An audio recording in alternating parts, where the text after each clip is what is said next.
Welcome to another Trails to Health learning experience. We're going to go over gut motility. Individuals that find that they eat corn and 4 days later it finally comes out, have a gut motility issue usually. And this video will be helpful we're going to go over things that can worsen your gut motility and things to improve your gut motility. And then a couple things at the end that I think you might like. So, things that worsen your gut motility. And what this means is food is eaten. Let's do this corn example again, and I'll explain something that I think is fascinating. People have little pieces of corn, and as they eat it, it goes into the stomach, and from the stomach, it goes to the small intestine. Do you know how long the small intestine is? It can be up to 26 feet long. And that is an opportunity for the body to see what it wants and absorb certain nutrients. Um, and then it goes into the large intestine, takes out water, and is finally into the toilet. Okay, that's called the alimentary canal. So this is a long, long, long tube. Some people are like, oh, it's in my stomach and I should poop it out. It's like, well, it's got a little distance to travel, okay? The surface area of the small intestine is like a whole tennis court. There's a ton of area that it can cover. So, things that can worsen this are hormones, specifically the stress hormone cortisol. And think about this with an example with me. What happens, and yes, chased by a saber-toothed tiger, you're not going to want to go take a bathroom break, right? Your body's going to close up shop, close this, tighten all this up, dump sugar from the liver into the bloodstream so you have energy to go and you're out of here. Or fight it for you, brave warriors out there. And so when we're stressed, we feel a threat. And so the sympathetic nervous system or the fight or flight nervous system kicks on from this hormone and it says, let's stop this. And some individuals have noticed when they turn off their devices or vices, when they turn off the electronics and chew their food and mindfully eat, they're sending a message to their body that I'm at peace, I am safe, and I am in an enjoyment mode. And that's one way that you can decrease the hormone cortisol and improve the motility of the gut. Next, there are foods, specific foods that change how fast you process things. And real quick, why do you want to process things at a decent rate? Well, it's healthy. And when things stay in the small intestines for a long time, especially if it's not ideal foods, it can worsen the inflammatory or immune response.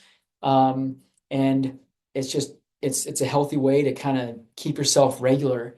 So foods that worsen your gut motility include processed foods. Okay, what is a processed food? It is usually in a bag, and it usually does not look like the ingredients that are in it. Oat milk. Does that look like a small, firm grain? No, it's highly processed and filtered and added water and all these different preservatives. That's oat milk. So processed food can slow down the transit time. Also, what else can slow the transit time? High fat and high protein. Certainly some people, fat is very satiating. You feel full. Dairy has a grundle of fat in it. Usually animal protein usually has a lot of fat in it. And so paying attention to, hey, how much fat does this have? Super easy, look on the back, right? I don't even really look at the front of packages anymore. I just go to the back and look on the ingredient list and see what the first 3, 4 ingredients are, because that, by law, is what is most, usually by weight, they call it prevalence, what is most in that package or that food. All right. So these things can worsen your gut motility. Another thing that I think is super fascinating is I'm going to say bugs. Did you know we have bugs in our large intestine and it's actually good? We have bacteria, trillions of them inside our large intestines. Some of them can be harmful, but some of them can be very helpful. And one in particular, Rowedder, can produce. If I were a fast drawer, I would hurry and draw a rose, but I'm not. But I'm going to try. All right. Oh, if we get the thorns there. Okay.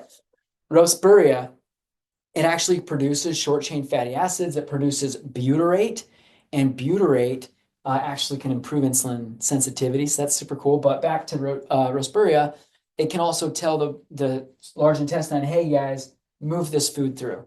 Okay. So that can improve your colon transit time or your gut motility. Now let's go into foods that can improve your gut motility. Something else that is fiber. And this is big. I talk about fiber all the time. People always say, oh, how much protein am I getting? Hey, am I getting my macros? If I were to focus on one thing with food, fiber, because the food that has high fiber is less processed, is more whole, is more like the way that our ancestors ate from the ground, things that were grown from the ground and looked like it. So things that have high fiber are usually the best for us to eat. And fiber-rich foods help there be more moisture with our poop and our food so it can move through easier. Okay. And then other foods that can help, it's not a food, but it's important. Water, super simple, right? We just don't drink a lot of water. And so what some people do is they'll fill up, some of my patients, they'll fill up like 3 water bottles and say, by the end of the day, I'd like to drink all these. And that's their goal. And it's easy. They can see it. They finish one. They're like, yeah. And usually, like aluminum or metal or glass container, not plastic. More on that later. And that's one way that they're going to be able to increase their gut motility. And then another thing that I think is fun is exercise. So exercise can increase your gut motility. What is fun that I recommend? 15-minute, I'm going to say it. My children are going to you're going to giggle, but 15-minute fart walk after you eat. You just go and you just let out the farts too, because as you walk, it just kind of moves everything through. Some people are bloated. Go for a 15-minute fart walk, and and let out the gas and get that moving through. In the hospital, when I worked in the hospital, people after they had surgery and thing that can worsen it, drugs, opioids. Opioids basically can paralyze your small intestine and sadly can lead to some very dire, severe consequences. But there are individuals after surgery, and maybe they're on some opioids, we'd ask, are you passing gas? Or first, have you had any stool or bowel movements? No. Well, are you at least passing gas? And that's a sign when you're passing gas that you're moving this food through. Little fun fact, most of what is in our poop is bacteria, okay? And it is super helpful with pre and post and prebiotics and probiotics. And yes, there's postbiotics, but that's a different story. That we eat those biotics and prebiotics to colonize or populate our colon so we can have more Rowedder, we can have more of those short chain fatty acids and move our poop through. If this has been helpful, push the button down below and like it, subscribe, because I am here to help educate you to living the healthiest life possible, because you have awesome things to accomplish, because you are amazing and you are doing hard things, and I want to support you on your journey, on your trail to health.